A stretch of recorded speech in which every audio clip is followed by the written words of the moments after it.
Tēnā koutou katoa. Nau mai, haru mai, and welcome to tonight's live stream kōrero series, Arts and Climate Innovation. Ko Dolina Wehipeihana, tōku ingoa, he uri ahau no Ngāti Tukorehe me Ngāti Raukawa. My name is Dolina, and it's my pleasure to be here with you this evening as a co-facilitator of tonight's panel. Thank you for joining us. This panel is brought to you by PANNZ, Auckland Live and Track Zero. Our topic for discussion this evening is Are Artists Creative Disruptors? And to start our panel this evening, I'll say a karakia, me karakia tātou. Tū taua mai I runga, tū taua mai I raro, tū taua mai I roto, tū taua mai I waho. Kia tau ai te mauri tū, te mauri ora ki te katoa, haumi e hui e, tai ki e. And I'm very pleased to introduce my co-chair for tonight's conversation, Sarah Meads from Track Zero. Kia ora, Sarah. Kia ora, and a big welcome to those of you watching live on Facebook and YouTube, and thank you to those who may watch later on. We hope that you're all keeping well in level 2 and 3 across the country. Arts and Climate Innovation is a series of non-partisan live stream kōrero, bringing together speakers from the sciences, arts and creative and cultural communities to hear their perspectives on the powerful role arts can play in shaping a fair, carbon neutral future. This is our second episode in a series of 6, kicking off at 7 o'clock every Wednesday, exploring a range of themes. And today's panel asks the question, is art just entertainment, or does it tell us about humanity? It explores how arts and culture help us to understand the past, comment on the present, and innovate a better future by thinking outside the square, connecting us with the natural world, disrupting the status quo, and giving people agency to act. Sharing their thoughts and insights this evening are visual artist Joseph Michael, climate and earth scientist and professor at the Antarctic Research Centre at Te Herenga Waka, Victoria University of Wellington, Professor Tim Naish, and mother, poet and theatre maker Grace Iwashita-Taylor. Regrettably, our fourth panellist for this evening, Pua Waikens, is unable to be with us due to some unforeseen circumstances. But we'd also love to hear from you during the panel. If you have any comments or questions for our panellists this evening, please just enter them into the comment box on Facebook Live or YouTube. And we have a team behind the scenes who will feed those questions through to Sarah and I, and we can ask the panellists on your behalf. Our first panellist is Joseph Michael. So Joseph is a visual artist whose artworks embody a magical balance between fine art and forward-thinking technical knowledge. His large-scale projections of icebergs on monumental buildings bring the remoteness of the Antarctic to the core of urban centres, thus challenging a human-centred worldview by collapsing the space and time relationship between humans and the natural world and bringing into stark focus the consequences of our treatment of the planet.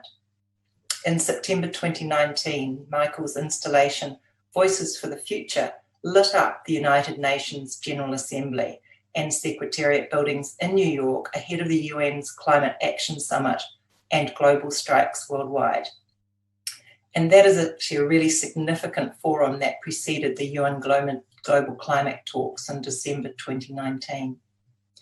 The artwork showcased powerful visuals of an iceberg slowly crashing down the sides of a 500-foot tall United Nations building, followed by the voices of 6 young advocates addressing their hopes and fears for the future in relation to the climate crisis. Joseph is currently an artist in residence at Auckland University of Technology. And Joseph, you're currently working on a project that explores that interconnection of humans with nature through digital scanning and representation of trees, both in the Amazon and New Zealand. Correct. Hey, thanks everybody. Thanks for the intro. Kia ora, and it's really nice to be here. I first of all wanted to talk a little bit about what drives me as an artist. You've kind of described a lot of the recent projects that I've done, especially in the UN, and I wanted to take this opportunity to I guess explain some of the personal journey and some of the politics involved in getting to have the opportunity to do some of those installations. In terms of my artwork, what drives me to create these projects is, hang on, I'll just turn the audio down here a bit, is this notion of the environment and how we, how we live and operate, I guess, as a global society in these urban environments, sometimes somewhat disconnected from the environment. And I guess that's been a bit of a growth thing for me in terms of my artwork. I didn't just, I guess, start as an environmental artist. I've sort of grown into that through various projects. Having the opportunity to go down to Antarctica some years ago was really inspirational and had a profound effect on my work. And also the integration of working with scientists and having the opportunity to get to meet scientists like Tim has been a really amazing opportunity. And I guess the other thing is, as an artist, one of the things that's really valuable is that we get the opportunity to be free in our work and free in our expression of how we perceive what's going on, I guess, within society or within the environment. Sometimes some people sort of describe it as holding a mirror up to society and the opportunity to share thoughts and observations of how we perceive what's going on. Can be an interesting way for scientists and I guess other people to understand some of the things that we're facing. I wanted to bring up a couple of slides. Francis got if you could run the slides there now. And first of all, talking about the United Nations project, that was an incredibly difficult thing to achieve. And it all happened in such a short amount of time, actually. I had spent maybe 2 or 3 years traveling back and forth to America after I did an installation here in Auckland, New Zealand, which some of you may have seen on the Auckland War Memorial Museum. We projected a huge iceberg on that. And then after that, I spent the best part of 2 years traveling back and forth to Washington, DC. And I still am working towards getting an installation on the Lincoln Memorial. Anyway, through that process, I got introduced to various people in networks within the UN and MFAT in New York, and the idea about doing something on United Nations was proposed. It was one of those things that it sort of almost came across my desk as an email, and I at first almost disregarded it because it's not every day that someone invites you to do an artwork on the side of the United Nations. But we started a dialogue, and over a series of months worked through a way of enabling the artwork to happen on the United Nations. And that was a really difficult process in terms of I guess just starting to understand some of the politics of the sensitivity around putting an iceberg, and there is, I guess, some sensitivity around even events that have previously happened in New York, and seeing an iceberg crash off the side of the building can be reminiscent of the 2001 attacks. And but in the end, they were very positive that this simple form of expression in terms of the iceberg would be a good thing to have on the side of the UN as part of the Climate Action Summit. And one of the other things they wanted to include in it was we did an installation which we projected the voices of 6 youth advocates on the side of the building. And this was working with people from 6 continents, speaking 6 different languages, which made an incredible challenge, especially given that we only had, it was about 2 months, 8 to 10 weeks to pull the whole installation together. And so, it was a really, really challenging but enjoyable thing to work through. It's sort of interesting now looking back at New York and, thinking this is just all coming up 12 months ago. Freedom of travel and the rate at which we traveled all around the world has completely changed. And so it's just interesting to look back at those kind of things. one of the things I guess that drives these projects is my interest in exploration. As an artist, I grew up in central Otago and am super excited about traveling to wilderness areas of the world and having the opportunity to go down to Antarctica. I think it was 2014 we traveled down there, was really profound. And back to the thing of putting the icebergs on the building, when I was down there, it was really difficult to figure out how you would translate that sense of scale, because it's just such a massive thing. And then that's hopefully Tim will talk a little bit about that, is some of the understanding of how massive the scale of Antarctica is and how massive the problem is. The way I approached that was sort of bring an iceberg into a city so people can actually really physically understand how big that is. So you can stand beside an iceberg, and hopefully that starts people on a journey of understanding how big the changes are that are going on the planet, at least creating a sense of a bridge towards the understanding through the science. One of the other projects that I've moved on to, and it's sort of I guess a crossover, because I'm still dancing in between doing these icebergs and moving on to other projects. But another fascination that I've had, and it's you can actually see behind me here some of the resource imagery. I've been working on two parallel projects. The first one, and I guess the inspiration came from living in Brazil. After I did the Antarctic projects, I spent 3 years living in Brazil, and my son Vincent was born there. And I had a dream of going to the Amazon and creating another installation based on the Amazon, where we would start to scan and exhibit in a similar way to the icebergs, but this uses augmented reality technology, which is a slightly different way of viewing it. Instead of projection mapping, we take people into a huge airport hangar type space and give them an indication of, or an exhibition of, what the Amazon will be like. This photograph here I love is when we had the opportunity as part of this project to climb into the canopy of Tāne Mahuta, which is an amazing, obviously, taonga to a lot of New Zealanders. And it was a really amazing opportunity to we spent a whole day sitting in the canopy there. And you can see this Freddie and the guys were so cautious about stepping on the epiphytes of Tāne that they were taking their boots off as we were scanning elements of the tree, wearing bare feet up in the canopy, which was a pretty amazing experience. And it just, I think it shows as well the sacredness that a lot of New Zealanders have for the environment. And then the other extension of this is the Amazon project, which has caused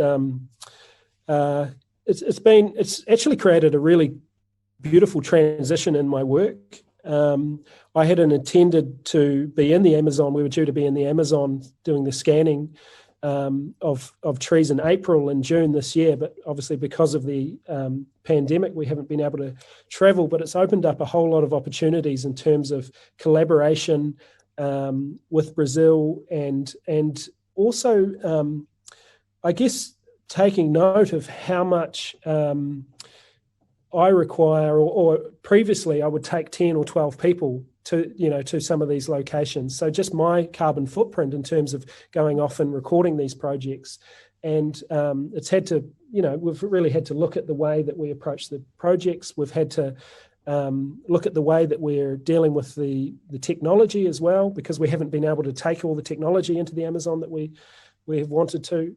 So it's really, it's hard, because obviously with the pandemic, I talk to friends in Brazil, weekly, and feel fortunate here in New Zealand, although New Zealand, Auckland right now, we're in another lockdown, but just the anxiety, and there's so many things that are going on, and under the, I guess, under the radar of everything else that's going on. And that's circling back to, I guess, artwork is a way that can be a therapy for a lot of people, and especially myself, in resolving some of these things. And so the opportunity to continue to work as an artist and create these projects is amazing.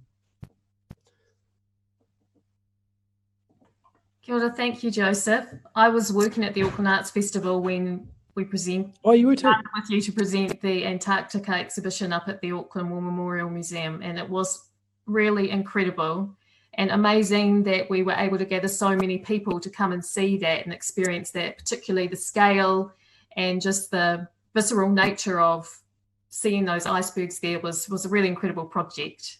So thank you very much for sharing your artistic insights this evening. Thanks. Now I'd like to introduce our second panellist for this evening, Professor Tim Naish.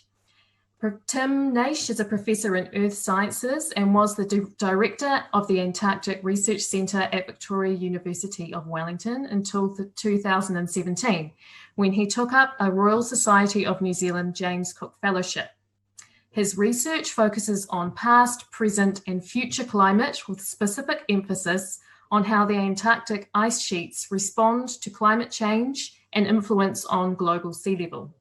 He has participated in 14 expeditions to Antarctica, helped found ANDRIL, an international Antarctic geological drilling program. He co-leads the NBIE-funded New Zealand Sea Rise program, which is improving location-specific sea level projections for New Zealand by taking into account latest polar ice sheet contributions and vertical land movements. Tim was the lead author on the Intergovernmental Panel on Climate Change, 5th Assessment Report. He serves on a number of international science organising and governmental advisory committees. He led the Melting Ice and Rising Seas team, which won the 2019 Prime Minister's Science Prize. And Tim has also received the New Zealand Antarctic Medal, the Martha Muse Prize for Antarctic Science and Policy, and is a Fellow of the Royal Society of New Zealand. Kia ora, Tim, welcome. Kia ora, Dolina and Sarah. Thank you so much for the invitation to be here. Wow, I've got to learn to make those bios less. They're just too long, and but that's fine. Thanks for the generous introduction. Yeah, so you know, as Dolina said, I'm a climate scientist. I'm an earth scientist, and I'm particularly interested in Antarctica as well.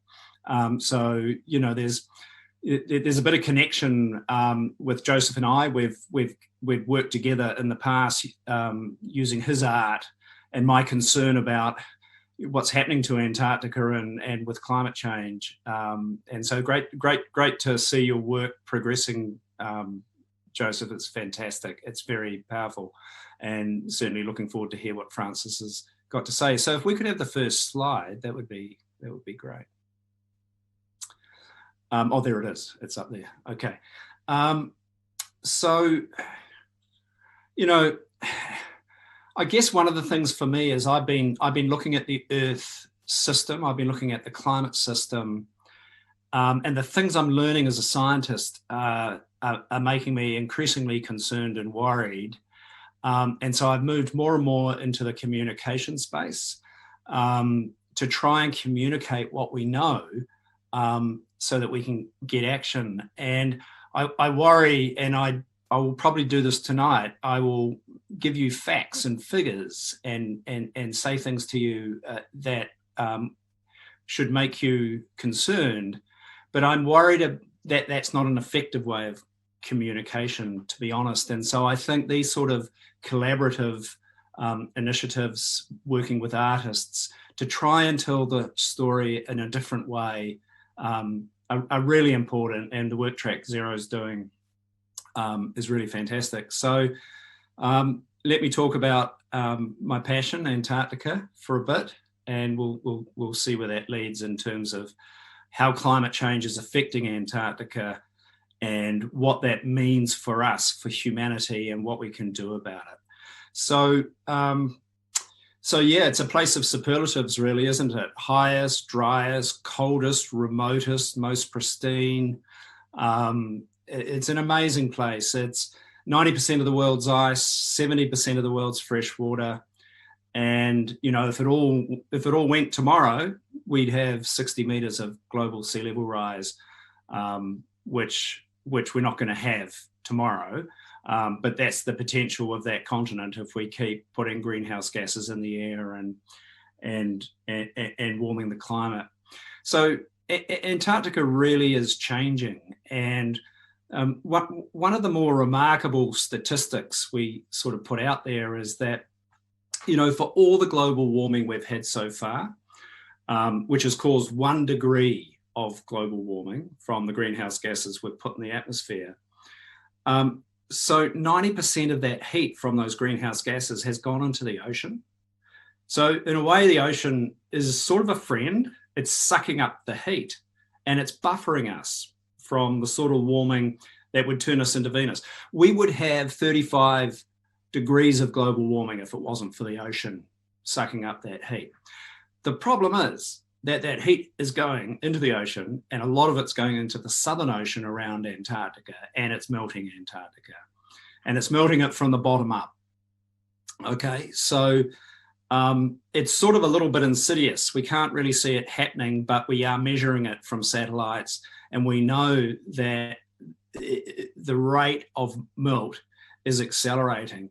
Now, one of the things I'm particularly interested in is, what does this mean for global sea level rise? And one of the biggest uncertainties, one of the biggest questions facing climate science today is, how fast will Antarctica melt, and how fast will sea level rise, and how much will sea level rise? It, if you like, is the elephant in the room. It's the thing that as scientists, we're really working hard to try and reduce those uncertainties about what Antarctica will do in the future. And unfortunately, it's not going to do things in a linear way. It potentially can act in a very unpredictable way. So we're trying to predict that.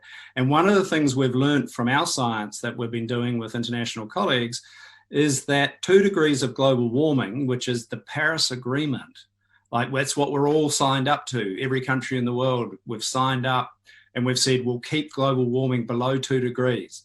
So if we don't make that target, then some unfortunate things could happen with the climate. And one of them, what we've discovered, is that the Antarctic ice sheet might have a tipping point around that number.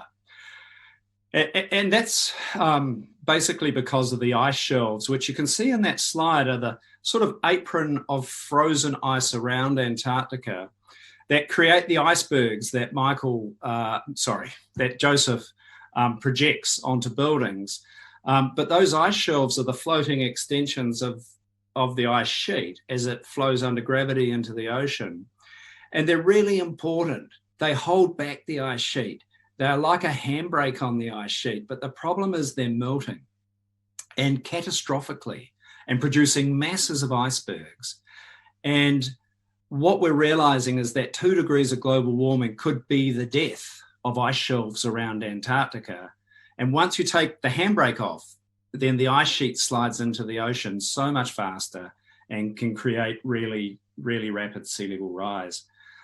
So I'll just go to the next slide. Is that working? Yeah, there we go. So what does it mean for us? So there's 2 futures I sort of want to briefly talk about. One is that we achieve 2 degrees, and it's challenging, but we can still do it, and I'll come back to that point. The other is that we fail completely to get on top of our emissions, and we end up going into the red world, which is a world that's much warmer. It's a world where sea level rise could be as much as 1.2 meters by the end of the century and 5-6 meters in 300 years. If we achieve the Paris target, we will save the ice shelves potentially. We will save the Antarctic ice sheet. So, you know, that's one of the things that, you know, is worth fighting for in terms of avoiding some of the more serious impacts. Now, the science is not clear. And while I say 1 meter or so by the end of the century, there's a 5% chance it could be 2 meters. And this is because of the unpredictable nature of Antarctica. And we're really working hard to try and reduce that uncertainty. But the one thing we can guarantee, because of the heat that's already gone into the ocean and into the ice, is we're going to get 30 centimeters of sea level rise by mid-century. We cannot avoid that. That is in the bank. It's coming down the train line. What we can change by reducing our emissions and getting to carbon zero as soon as possible is the long-term, the worst case scenario. So, you know, I'm going to provide some hope, I hope, but I'll depress you a little bit before that and just point out that with 30 centimetres of sea level rise, there are a lot of people that will be affected by mid-century. 18 million people in Bangladesh will be affected by mid-century, and we cannot avoid that. That is going to happen, and that will create global migration problems on a scale that will dwarf Syria. You know, the 2 million people that you know we know have destabilized the world we're in now because of essentially climate change and the political instability in Syria and the economic issues. So, you know, people migration is going to be a really big issue. And those numbers you can see on that slide are really scary. And even if we achieve the Paris target, we will have 800 million people globally affected by high tide flooding. So I just want to touch on COVID just briefly and to say, I mean, COVID is horrible. The numbers are not nice, and the projections are COVID unchecked, we could end up with tens of millions of people on this planet dead. But climate change is still our biggest existential threat, and we really can't take our eye off that as we deal with COVID. And there's a lot we could say about COVID, things we've learned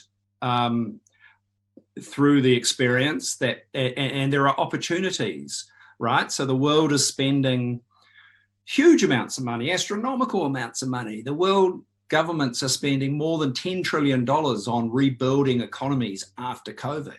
So we've got this amazing opportunity to, you know, to do it right, to do it in a sustainable, low carbon way that future-proofs us and solves the climate change problem and makes us stronger for any other global crisis that might hit our way. Unfortunately, if we don't take that opportunity in the next couple of years to do it right, we could lock ourselves into a long-term, very bad pathway reliant on the old ways of doing things. Okay, so, you know, 2 degrees, can we get there? Well, what this graph shows is basically that emissions keep going up at 40 billion tonnes per year. And we've known this for 40 years, and you can see the graph going up and up. And the dots on the graph are the reports, the science reports, the IPCC, Intergovernmental Panel on Climate Change reports. And we knew back at the Rio Earth Summit 40 years ago that we had a problem on our hands. And all that's happened is the science has got more certain and more certain. But we knew enough back then that if we decided to peak our emissions and reduce, we would have had a much easier path. You can see how steep the curve has got now. We're still going up post-Paris. We're still putting greenhouse gases in the atmosphere. And the challenge is very, very big, but it's still achievable. And I guess one of the messages of hope I want to leave is that we can still get there. COVID shows us we can respond globally if we really want to in quite a disruptive, dramatic way. I mean, we don't want to be locked down for 20 years, but if we were locked down for 20 years, we would achieve it. The reductions in CO2 and greenhouse gases in the atmosphere this year will be 7% because of COVID. So we can do it, but we obviously need to do it in a much more sustainable, manageable way.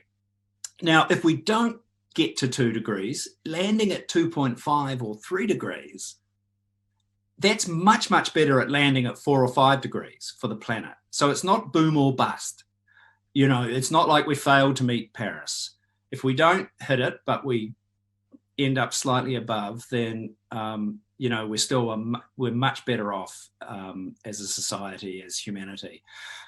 Just want to touch on the Sustainable Development Goals. That's what this last slide is. And just point out that, you know, climate change is so intertwined. It's one of the Sustainable Development Goals, but there are many other there. So by dealing with climate change, we deal with lots of issues around food security, water security, sustainable cities, eradicating poverty. They're also interlinked. And I think I'll round up Dolina and Sarah and just say, I think pre-COVID, we were seeing some pretty important trends. We were really seeing people action. We were seeing young people in the streets protesting, Greta Thunberg addressing the United Nations. We were seeing change. We were seeing change in so many ways. We were seeing the Me Too movement, Black Lives Matter. People give a stuff and they're out there wanting change. Small countries can make a change. We've seen what Chile has gone through with its social disruption, where people are saying enough is enough. Small countries like New Zealand going carbon neutral by 2050 can really set that example and show the way. And there are these opportunities. So look, it is serious. It is urgent. We need to have this discussion, this korero. We need to talk about this. And we need to act fast, but we don't need to lose complete faith. And I guess that's the message I'll leave us with, Sarah. Dolina, thank you.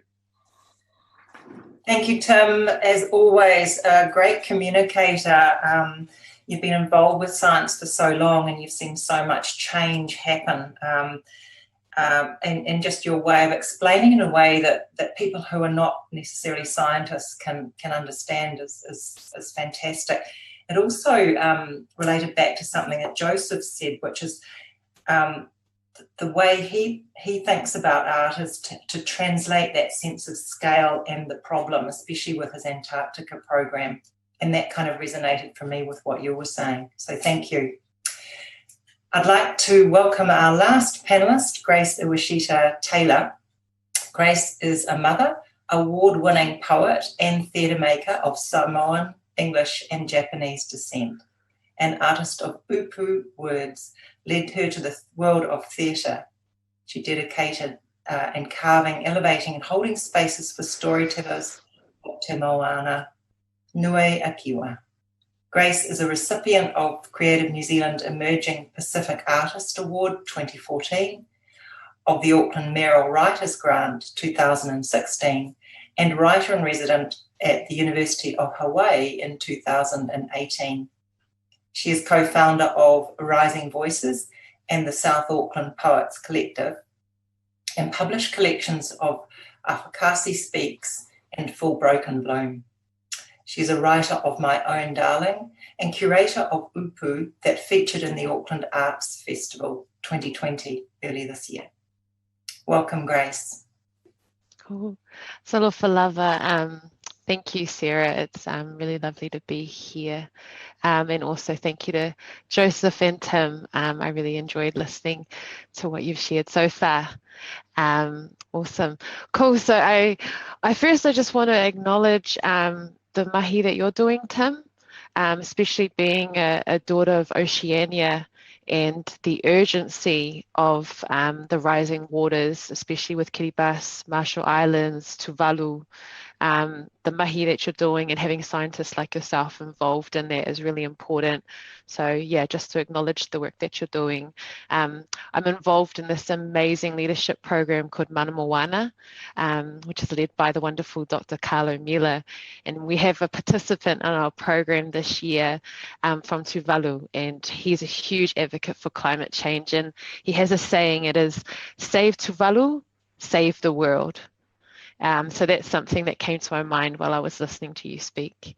When I was thinking about the topic for this talanoa, I thought about what I've been meditating on the question, what responsibility do creatives have to be disruptive people for social change? Because quite often I think I've have conversations with artists from different genres and different art forms about whether or not they actually have a responsibility to even, just be entertainers or just be using their art form as a form of advocacy, or is there a way to do both? So yeah, that's just to kind of give you an idea of the frame of mind that I'm thinking at the moment when I share what I'm going to share.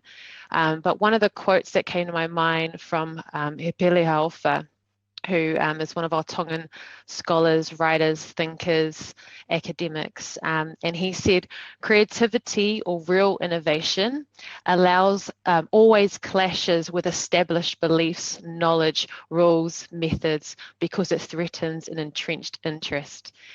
And I heard that quote I think it was only just like a month or so ago on another panel. And it made me think of that idea of being disruptive and what that actually means. And I think in the case of this quote by Pele, it is very specific to Pacific creatives disrupting colonial spaces and mindsets and thinking in order to see a better world for us, and the role that the artist or the creative plays in that happening. So while I was thinking about this, the question that I've come up with for myself, I started thinking about art as a waka or a vehicle to mobilize a movement of social change. And I think this year we have definitely seen some really powerful examples of how that can be done. And a lot of those movements being led and driven by young people, being led and driven by Indigenous people. And I'm talking about like Protect Mauna Kea in Hawaii, Protect Ia Mātou. Those movements were very powerful in using the digital forum and using art as a way to galvanize and mobilize a particular group of people and then push and advocate for a very important message and movement that needed to happen. So when I was thinking about Mauna Kea and Ia Mātou, I was thinking about what did they have in common? And I've written down a few things so I don't forget. But my main things I see in common with them is that they're driven by Indigenous people. They're using social media to mobilize voices. They demonstrate that climate change or things that affect our environment is actually political as well. Not just scientific, and they're calling for a re-indigenization, not just decolonizing, but re-indigenization, and utilizing the creative arts as a way to push those messages out and mobilize people to do certain acts, whether it be marches, whether it be standing up and making physical presence known in certain places that need to happen. And those are just some sort of thoughts that I've had over the last few days. Yeah, that's my son. Which, maybe him running past is meant to be, because then what sort of role have I played in that as a daughter of this ocean, and this ocean that has rising water levels?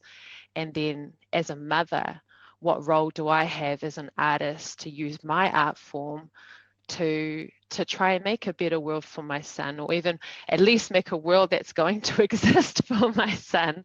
And I personally haven't, I know poets, I have poet friends that have chosen very specifically to use their writing as a way to advocate for their particular islands and rising seawater levels. Like it's a 24/7 job that they've dedicated themselves to, and they've ended up speaking in the UN and in Paris at the agreement and so many different places. And then there's those of us that, and I feel it's myself, that recognize I have a platform. So using my platforms, the small, humble platforms that I do have, in order to help as a platform for them to share their voices and their voice of advocacy. Then where was I going with that? That's where I'm going with that. That'll do. But what I don't want to take up too much time, because I'm more about the Talanoa than I am about talking about myself at the moment. But I do want to finish on sharing a particular video. So this week, there is I'll try and find a okay word to use. There is something happening in Hawaii right now, and it's called Rimpac. And pretty much what Rimpac is when a whole bunch of countries get together with their military, they bring their military to Hawaii, and they pretty much have war games in the ocean surrounding Hawaii, which of course is going to cause a lot of harm to the environment, that is, which they're doing all the bombing and stuff. And I'm talking about actually like doing bombing, doing guns, all of that stuff. And there's quite a lot of countries involved.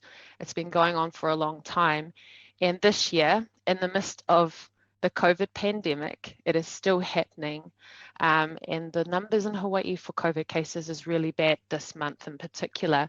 So there was a wonderful wahine called Emelani Case, who reached out to a whole group of us Pacific artists and writers and asked us to collaborate on a poem.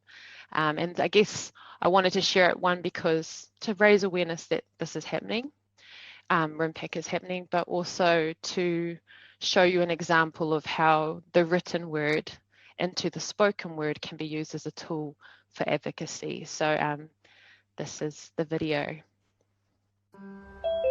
In a world without Rimpac, Papa will bear down smiling through the pain of birth, no longer afraid of losing her child to bombs.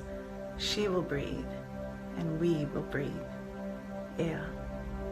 In a world without Rimpac, there is breath enough to stand against the torpedoing teeth, the amphibious assaults, underwater explosions, the nuclear bombs, and billions of dollars and bullets of peacetime that continue elsewhere. Breath enough to salve these and so many wounds, to sing so loud we drown all submarine sonar. In a world without war games on our watery blue body, there is no place for hungry egos, no place for triggering weapons into the belly of the rich, vast blue moana, because she will breathe. Free, freely, freedom, chanting, my body is not your playground. In a world without militarization, words like colonization and occupation become words used in the past tense. What possibilities emerge when we are free? Islands as space for creative growth and true security. The entire Pacific Ocean unafraid to breathe.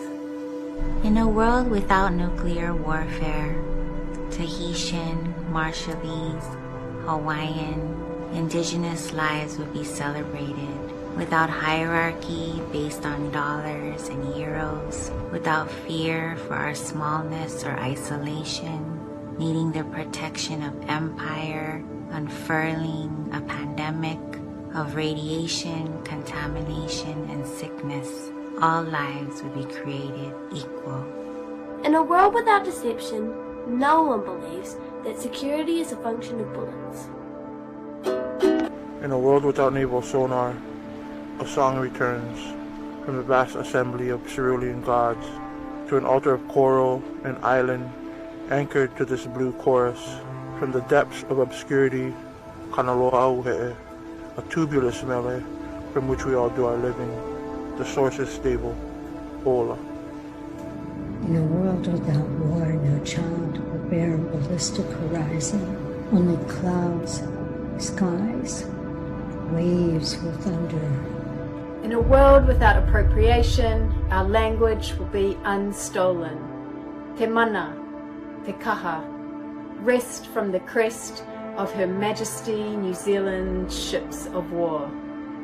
In a world without naval frigates, Eva traverses the Royal Moana Nui, the Star Command blue sky merging into the navy blue Pacific.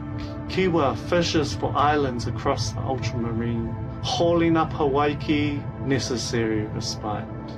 In a world without war, we wouldn't have to wonder if we'd wake to bombs being dropped on our villages, or question if our hanam was clean enough to drink, our golai safe enough to eat. No trespassing signs and fence lines wouldn't dictate the journeys of our tano and our posse. We'd be islanders connecting through constellations and canoes, sitting sitting under coconut trees, sharing origin stories, chewing kupa, brown bodies dancing, islander hearts beating, ancestral dreams come true.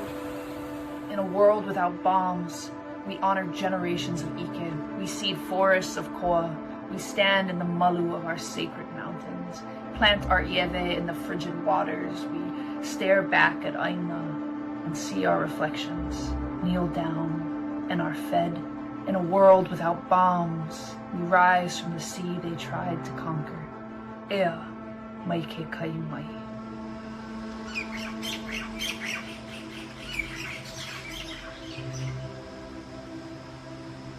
In a world without militancy, silk breaths line a room. Finally, she can breathe.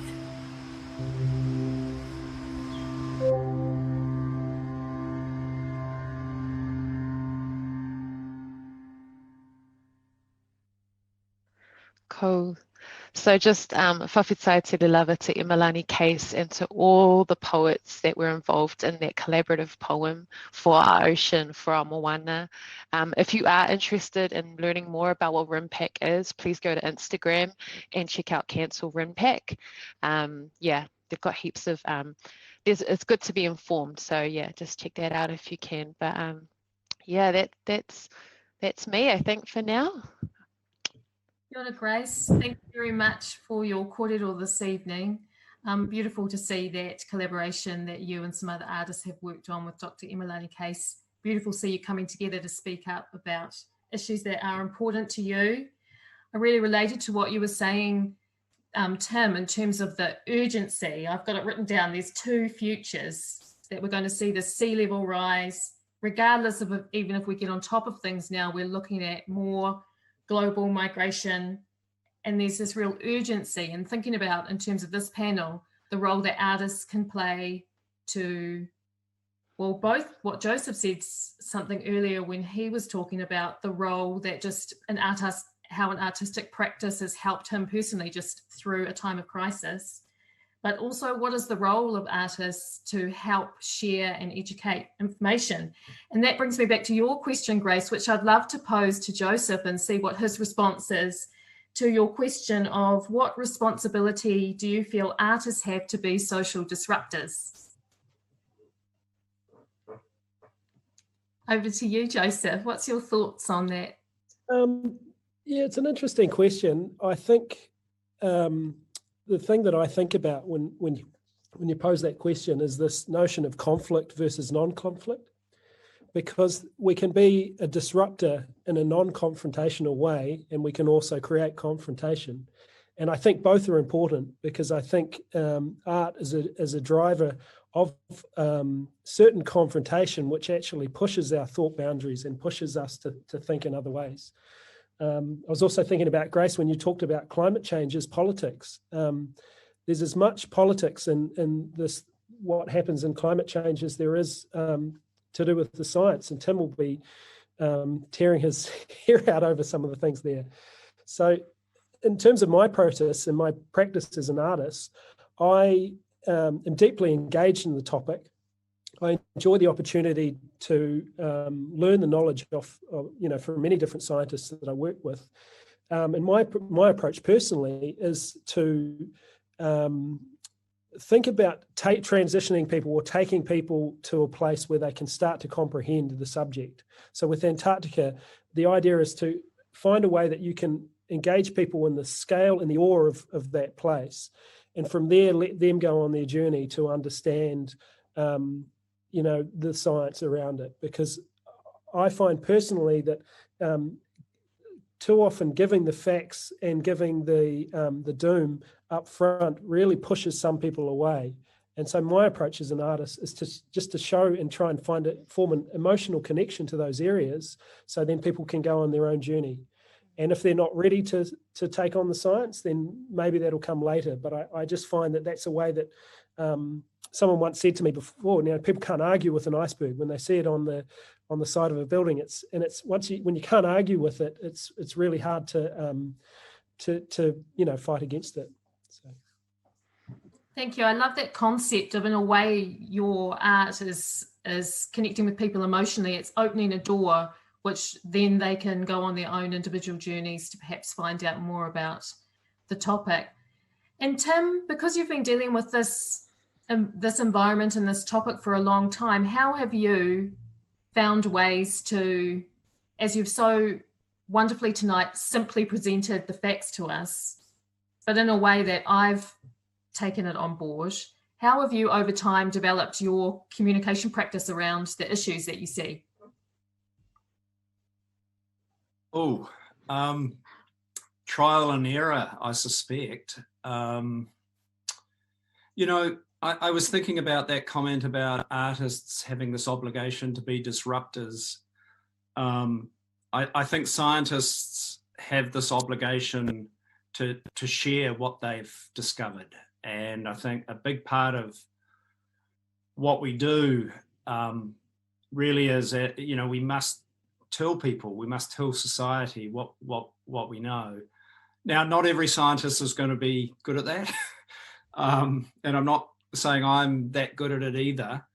But the way we tend to do it is in this sort of lecturing style. You know, you need to hear this, and these are the facts and the figures. And we know that's often called the knowledge deficit model. And we know that doesn't really work. And in some ways, some of the engagements that I have enjoyed the most are when we take a different tack on that. And I don't think of myself as a communication expert at all, but I mean, this urgency thing, you know, we really do have to help people understand the urgency and the issue. And I work a lot with James Renwick, who you will all know, New Zealand's famous, you know, voice of climate science. And sometimes we've travelled around New Zealand giving talks, and it's sort of like changing the hearts and minds one town hall at a time as we talk to a group of 30 people. And you know, I just think that the sort of thing that Francis, I found that very impactful. And there's so many similarities with the global sustainability issues, as you know, Rimpac's just one of those, you know, problems that are part of the whole global issue. I mean, I found it fantastic, but I think, you know, being, as you say, Joseph, you can't argue with an iceberg, and we've seen them floating up past Dunedin in the past, and we're going to see a heck of a lot floating up. So, yeah, I mean, sorry, I'm sort of stream of consciousness rambling a bit, so I'll leave it there. Thank you, Tim. That's great. Now I want to come back to Joseph and Grace and just ask a question. You both talked about some collaborations that you've got going internationally in terms of artists that you've been working with on different kaupapa. This one that you just shared with us with Dr. Imalani Case. How are you at this time managing to keep these collaborations going across this time of the pandemic and no travel? And then also, can you talk to us a little bit about the collaborations and the relationships and how they help your artistic practice? Maybe I'll start with you, Grace. Cool. I guess, you know, in terms of like creating content that's like a video, for example, the ideal would be that we could all come together in a physical one place and do what we need to do. But what I do like about, I mean, the benefit I see in the restrictions of COVID on being able to create content in a collaborative way is that it does push you to be a bit more kind of to let go of some of the ego and some of the preferences of how you would want something to turn out, but also allows you to really embrace that there are different ways to do things.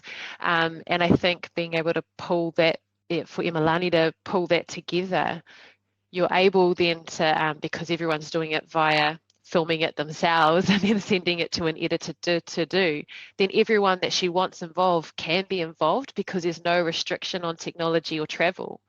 And so therefore the full project or vision can get realized and can actually be shared faster and sooner, especially when it's something urgent around like Rimpac, than potentially it would have if you were trying to fly everyone into one place to be filmed in the same way and same aesthetic. And in terms of like collaborating and how that builds my practice, it's vital. I guess I like the idea, or I like the idea. I am very conscious in creating a village around me when it comes to my creativity. And whatever part I play, and in different projects I play different roles, whether it's as a writer or as a performer or as a producer or as just, you know, the bum girl that's getting the water and making sure people are fed. Whatever role I do play, it makes me a better artist, it helps push my my understanding of my own skill set, makes me realize things that I want, skills that I want to learn more on. And like Joseph was saying before, about pushing your understanding of things, pushing it out further. And yeah, I guess working collaboratively helps disrupt my own arts practice and grow more as an artist. Yeah. Thanks, Grace. I'll come to you, Joseph, with some comments around your collaborative process. Yeah, mine is in some ways quite similar to Grace, in that at times it's incredibly frustrating, but you have to just let a lot of stuff go. It's challenged me to find alternative ways of doing something, and that has been incredibly rewarding and has resulted in especially with this Amazon project, there's been, I guess I've had to put a lot more trust and belief into the people that I'm collaborating with, where there's previously I probably would have relied much closer on my own, I guess, nucleus of talent that I work with here in New Zealand, and take them over to the Amazon, where we were doing some level of collaboration, but not at the extent now. And there's just, through that has grown some incredible friendships in the discussion that's happened through the process, and like Grace said, just the dropping of ego and I guess perfectionism in projects. So just letting things develop as they develop. One example I can give you is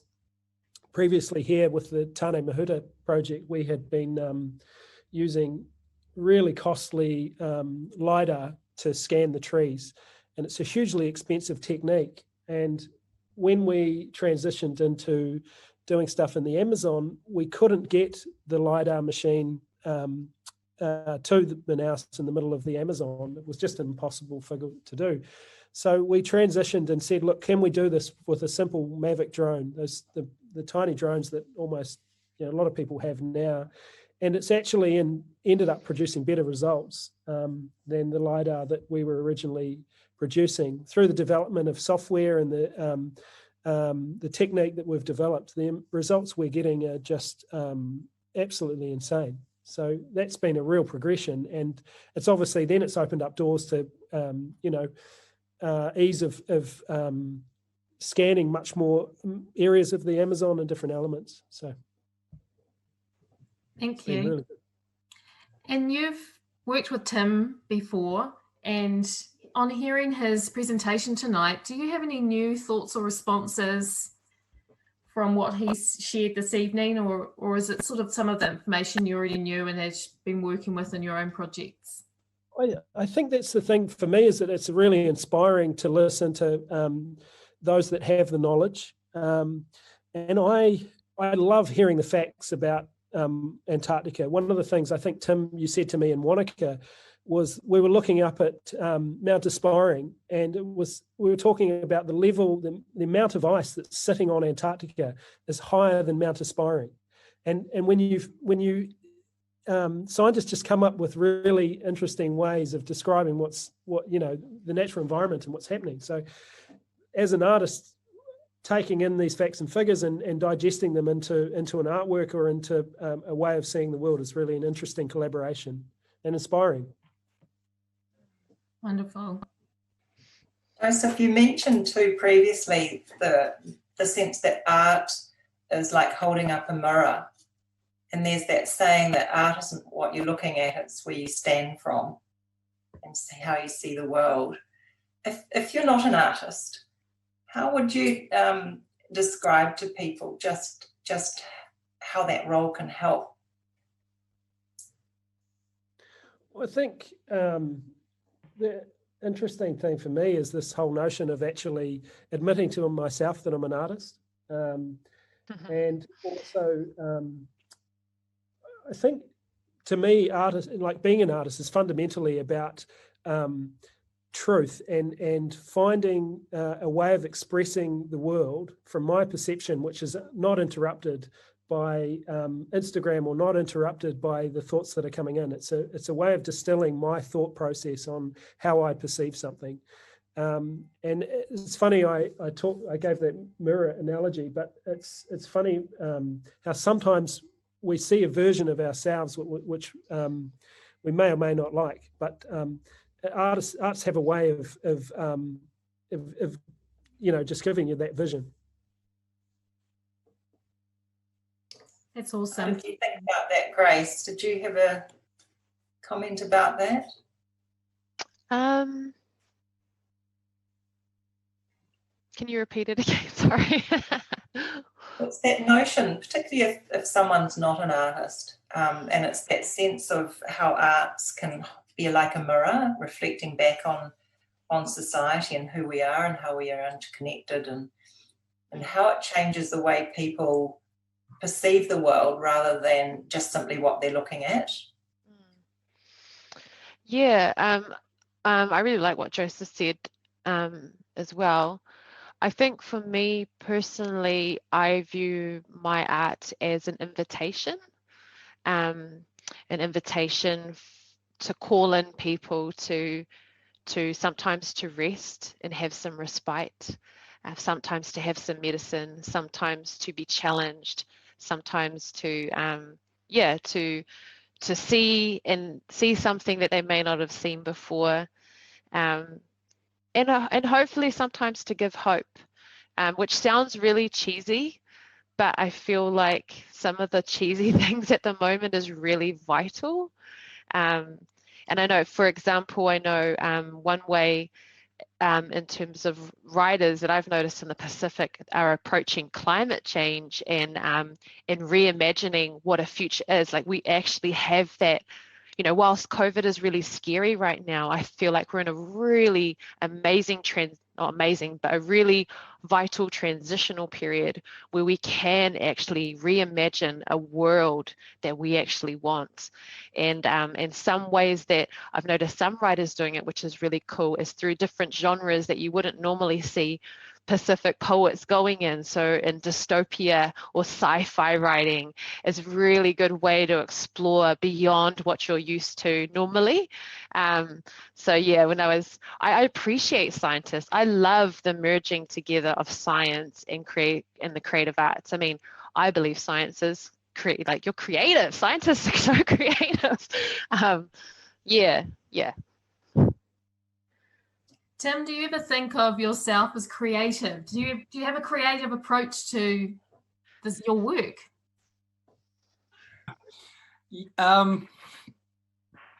Oh my goodness. Yeah, that's a really interesting question. My brother's an architect up in Auckland, and he always seemed to be the creative one of the family. But look, I agree with you, Francis. I think science is very creative in that often you have to think differently. And one of the things we get with our training as scientists is to sort of learn a certain way. But I think the big breakthroughs and the discoveries are made by just thinking a little bit differently. And, you can look back at the history of science And, you know, there are some amazing, there is, you know, I mean, obviously Einstein and, you know, there are others who just came at it from a totally different angle. So in many ways, scientists share some of the qualities of artists, I think. You know, we can be a bit temperamental. Fortunate artist. You know, we're not the easiest bunch of people to deal with. And yeah, I think, you know, the better scientists are those that think more broadly and think creatively and don't get constrained by what they think they should be doing. Is it frustrating for you, Tim, seeing like talking about the way? It's interesting, actually. One of you said earlier was talking about you know, where we saw that graph of the carbon emissions, and to me, it's about flattening the curve, which is something we've learnt this year. But flattening the curve in terms of the climate emissions is a pretty interesting thought. Anyway. Yeah. No, that language is great, and you know, I mean, we've seen with COVID the value of science and how it is used, you know, and certainly in New Zealand for sure, how scientific advice has been used really well with policy. And we've also seen examples like the United States where that hasn't happened. And yeah, I mean, I think it's a danger, you know, it's a worry that there's this, if you like, death of expertise where, because we have Google and all this, you know, we can get information so easily that we tend not to trust experts. And so, you know, in terms of solving any of these shared global issues, these crises, we have to learn to work together. We have to learn to talk to each other, and we have to learn to respect each other. And, you know, that really worries me, some of the things we've seen happening at the moment. Yeah, certainly there's a lot of conspiracy theories out there with regards to COVID. And also, for a very long time, there's been all the conspiracy theories about climate change and how it's actually not happening and it's just made up so that the world can, you know, take over our everything, as Trump would say. And that's bringing me back to something that Grace mentioned in her talk about that social disruption threatening entrenched interests, and in terms of all the different rising up of different people about different topics, as you mentioned earlier too, Tim. What's it going to take for climate change? You know, do you feel like that because is the action that we need to take threatening entrenched interests, so to speak? Yeah, absolutely. I mean, of course. Yeah. And to a certain extent, that's a lack of understanding and a lack of education. But yeah, I mean, there are interests out there, special interests that are very powerful and very strong, that don't want change. And yeah, I think, as Francis has also said, and I think we're hearing it a lot, we are right now at a real crunch point where we can do what's right. We can change in a way that will just be great for humanity. And if we, in the words of Greta Thunberg, if we fail to take hold of this as a global community, then, you know, what did she say? I will never forgive you. The young people will never forgive you, and they won't. The younger generation will never forgive us if we let this opportunity go. So yeah, I've drifted off the point, but how do we get that message out there that our time is now? Everything's converging. The stars are aligning. You know, we could really do something big and disruptive and great for humanity. I'm not either, by the way. I like the sorry, Dolina, is it okay if I jump in?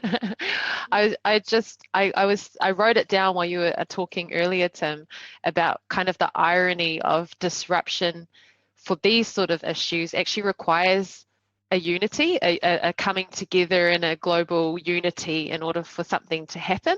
Well, I guess it's not an irony. I guess it's just looking at disruption in a different way as opposed to like this, you know, hard thing. But I was wondering, Tim, like with you know, COVID happening this year and seeing how fast different governments around the world react and respond at a legislation level, what do you think is needed or could happen more? Or I suppose you get asked this all the time, probably highly frustrating. But I'm frustrated too. And I don't know the answers because I'm a scientist, right? But we need leadership. You know, we've always argued that it should be ground up, and it will be ground up, but it has to be top down as well. And we need leadership, and we need it fast. And we've shown with the COVID situation that if we choose to do it, we can do it, you know. So, you know, really there's no excuse.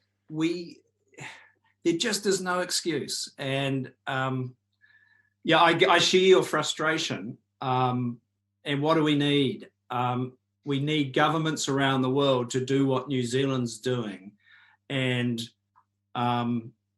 you know, take bold steps like we're going to be carbon zero by 2050. We haven't quite got the plan mapped out, but, you know, that is the intention. And there are so many co-benefits I think we all understand. You know, COVID's been awfully tough, but we've realised, you know, a lot of communities have realised, you know, there's some real positive things that come out of making our lives simpler, living more simply, needing less, consuming less. Yes.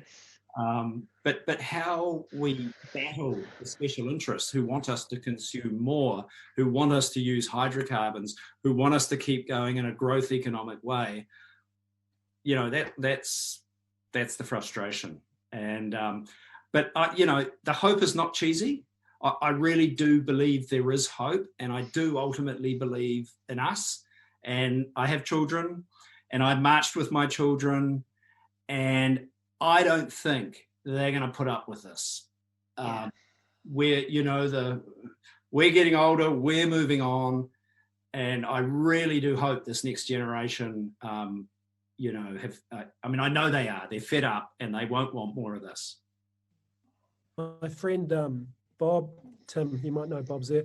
He said it's like countries in terms of agreeing around climate change and changing the legislation. It's like penguins at the edge of an ice shelf, and they're all waiting for the first one to take the plunge. But once a few countries go in, then there'll be this mass change, and that's where we need, I guess, as artists and as scientists as well, but to push for that political change, because it's got to come from somewhere. Yeah. Oh, you did. You're absolutely right. It sounds like a really good note to end on. That mass movement building up, that lovely concept of that paradox of disruption requiring unity, grace, and all the co-benefits, though, if we do transition, and the need for hope, because we need it urgently. It just leaves me to thank our wonderful panellists, Grace, Tim, and Joseph, for tonight.